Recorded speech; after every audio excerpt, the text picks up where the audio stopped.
পরিচয় দিছি সৈনিকের আমার এলাকায় যে আমি সৈনিকে চাকরি করি। একজনের কাছ থেকে 4 লাখ টাকা মনে করেন আমি নিয়েছিলাম। ওই করছিল ওই লোকগুলাতে মেডিকেল করলেন, টাকা পয়সা চাইলেন, টাকা পয়সা দিল, এটাও কিছু করলেন না। তো একটা লোক মনে করেন নিয়ে আসলাম, তো উনি মনে করেন সৈনিকে ভর্তি হবে।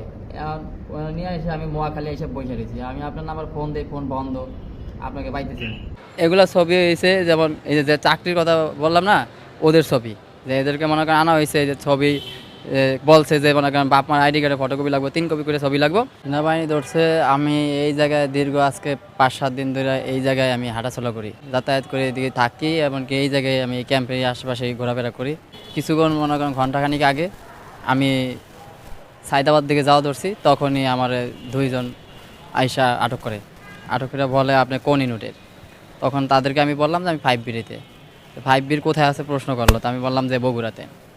তখন আমি আবার আপনার একজন অফিসারের কাছে পিওন হিসাবে কাজ করছিলাম। তো 14 দিন ছিলাম, পরে চলে আসছি। আসার পরে ততটা আমি আর্মি সম্বন্ধে জানি না, কিন্তু আমি এই আইডি কার্ডটা আমি বনানী সৈনিক ক্লাবে ওই জায়গায় পাওয়ার পরে আমার একটা অপরাধ যে আমি এই আইডি কার্ডের ডাবল বানায়া আমি আইডি কার্ড নিজে ইউজ করছি। করার পরে দিয়া জাস্ট এই আইডি কার্ড দেখা তারা দেখলো যে আইডি কার্ডটা ভুয়া। তো তারপরে আমি এবার সৈনিকের পরিচয় দিছি, যেটা মিথ্যা কথা বলবো না, তো পরিচয় দিছি সৈনিকের আমার এলাকায় যে আমি সৈনিকে চাকরি করি। একজনের কাছ থেকে 4 লাখ টাকা মনে করেন আমি নিয়েছিলাম, কিন্তু ফুল টাকা আমি পাই নাই।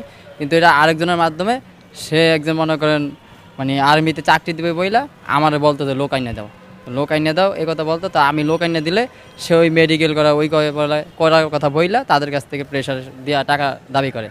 তো ওই টাকাগুলো আবার আমার কাছে দাবি করার পর আমি ওদের কাছ থেকে টাকা নিয়ে তারে দেওয়ার পরে সে আর চাকরি দেয় না। তারপর সিম বন্ধ রাখে, সে এই জায়গায় থাকে আবার আরেক জায়গায় থাকে না। তো লাস্টে আমি এরকম কাজগুলো করছি। আর এর থেকে আমার উদ্দেশ্য ছিল আমি একটা জবের উদ্দেশ্যে যাওয়া ধরছি, এই মাত্রই মনে করেন তারা আমার আটক করেছে।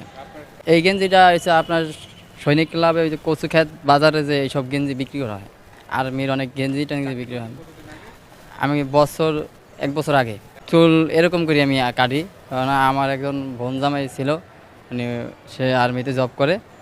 তো বেশি অংশ আবার ওই অফিসারের কাছে ছিলাম। আমি অফিসারের একটা ব্যবসা করছিলাম আগে, হাঁসের ওই মুরগির, তারপরে গুড়ের ব্যবসা করছি। ওই ক্ষেত্রে মনে করেন তার কাছে আমি ছিলাম। থাকার ক্ষেত্রে মনে করেন আমার ওইভাবে আর্মির সাথে থাকতে থাকতে আমার চলে এইভাবে মানে একটা কাটাই। জি, আমি সৈনিকের পরিচয় দিয়েছিলাম। এই আইডি কার্ডটা আপনার মনে করেন আমি পাইছি, কিন্তু এইটা না, ওই যে কার্ড এটাই মানে এইটাই আপনার সৈনিক ক্লাবে আপনার রেল কোচিংয়ের দ্বারে আমি পাইছি। পাওয়ার পরে জাস্ট আমার অপরাধ এটারে মনে করেন ফটোকপি করে এটা আমি আইডি কার্ডের ভিতরে রাখছি। কিন্তু এটা আমি কাউরে এই আইডি কার্ড এখনও মানে উপর উঠে কাউরে দেখাই নি, এখনও পরিচয় দিইনি। যা আমি এমনি মুখে বলছি সৈনিক, কিন্তু এই আইডি কার্ড কাউরে আমি শো করি না, কারণ এটার সাথে আমার ফেস কখনো মিলবে না। কিন্তু এটা রাখছি। আর ওই যে পিনটা উপরে থাকতো সবসময়, যেমন আমি জব করি আমার এটা পরিচয়পত্র, কিন্তু আমি তো কোনো জব করতেছি না, তাহলে আমার এটা কোনো পরিচয়পত্র না।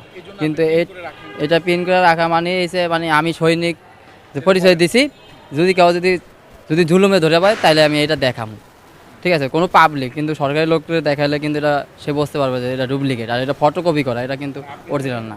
লোক সংগ্রহ করে দেয় বলতে আমি এই মনে করেন এই নিয়ে 3 জনকে মনে করেন লোক সংগ্রহ করে মানে ওই লোকের কাছে আমি দিয়েছিলাম।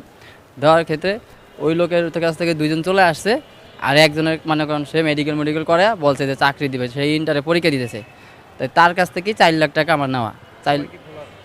জি, সে আমার এলাকারই, আমার থানার চেয়ে অন্য থানার, আবার কিন্তু আমার এলাকারও মনে করেন আছে। কিন্তু তাদের মানে আমার তারপর আবার যেই টাকাগুলো নিছে এগুলো কিন্তু আমার চাচার কাছ থেকে, আবার আমার কিন্তু আম্মু আব্বু নাই, দুজনই নাই। তো আমার চাচার কাছ থেকে আমি এদিকে পড়াশোনা করে মানুষ হয়েছি। জি, আমি এখন বেকার, আমি কিছু করি না। কিন্তু আজকে এই জবের উদ্দেশ্যে এই যে নিয়োগ আছে সিকিউরিটি মনে করেন, হ্যাঁ, এই যে নিয়োগটা মানে সিকিউরিটির নিয়োগ মানে আপনার খাম্বাতে ছিল। পরে এখান থেকে আমি সিরে নিয়ে, আমার ফোন তো ছিল না, সিম ছিল লগে, সিরে নিয়ে আসছি। আনার পরে দিয়ে এই যে ফোনটা কিনছি, আমার 2000 টাকা দিছে মতন, ওই দেখেন আমার ওই টাকা, আর এই সেটটা আমি কিনছি। এগুলো ছবি হয়েছে যেমন এই যে চাকরির কথা বললাম না, ওদের ছবি। যে এদেরকে মনে করেন আনা হয়েছে যে ছবি বলছে যে মনে করেন বাপ মার আইডি কার্ডের ফটোকপি লাগবে, 3 কপি করে ছবি লাগবে। তো ওগুলো মনে করেন দিছে, আমি তো ওদের কাছে নিয়ে গেছি, আর ওরা এই ছবি টবি আর নেয় নাই, এগুলো দিয়েছি। হ্যাঁ, এগুলো মনে করেন নেয় নেই, এগুলো মনে করেন আমার কাছে যে দিয়ে গেছে আমি পকেটে রেখে দিচ্ছি। যদি কোনো সময় লাগে এগুলো অরিজিনাল জিনিস, যদি মনে করেন যদি বলে যে তোমার আমি কাগজপত্র দিচ্ছি, আমার কাগজপত্র নাই, যখন আবার বাড়িতে গেলে মারামারি না, এই ক্ষেত্রে আবার আমার কাছে রেখে দিছি যে চাইলে আবার দিয়ে দিব। যে 4 লাখ টাকার ভিতরে ফুল টাকা পাইনি, কিন্তু আবার এই 4 লাখ টাকার ভিতরে আবার আমার এই যেমন এলাকার আমার মনে করেন চাচা চাচি আমার মানুষ করছে, তো এই চাচা চাচি আবার এর মধ্যে এরা ক্ষতিপূরণ দিয়েছে। যার কাছে 4 লাখ টাকা নেওয়া হয়েছে তারা আমার বাড়ির পাশের বাড়ি, যেমন আমার বাড়ি পঞ্চায়েত বাড়ি, তার বাড়ি চৌকিদার বাড়ি। তো ওই বাড়ির পোলা, তো সে বাড়িতে যে হামলা টামলা দিছে, তো দেওয়ার পরে দিয়া কিছু ক্ষতিপূরণ মনে করেন দিছে, আর দিতে পারে না। তো এরা বলছে যে আমার দেওয়ার জন্য, তা আমি দিতে পারি না, দেখি আমি বাড়ি ছাড়া, আমি আর বাড়িতে যাইতে পারি।